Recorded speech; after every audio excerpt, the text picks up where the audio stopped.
Most Americans think once they buy property in Mexico, the hard part is over. That's not true. Some people lose thousands of dollars after the deal is already done. And the worst part? Most of these problems don't happen during the purchase. They happen after you already own the property. And by that point, it's much harder to fix. If you're an American thinking about buying property in Mexico, you need to know what can go wrong after you buy. Because this is where most people get surprised. Problem number 1, unexpected costs.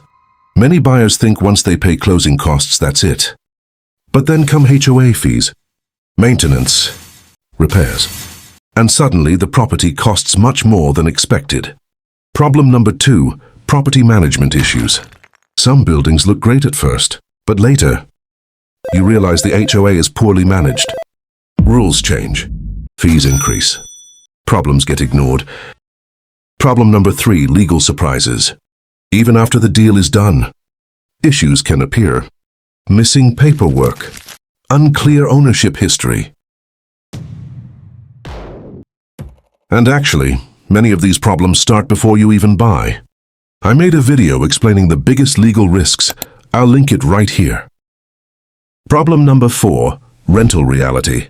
Some buyers expect easy rental income. But in reality, occupancy isn't guaranteed.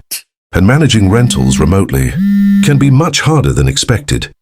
Problem number 5, selling is not always easy. Some properties take much longer to sell, especially if the location or paperwork isn't ideal.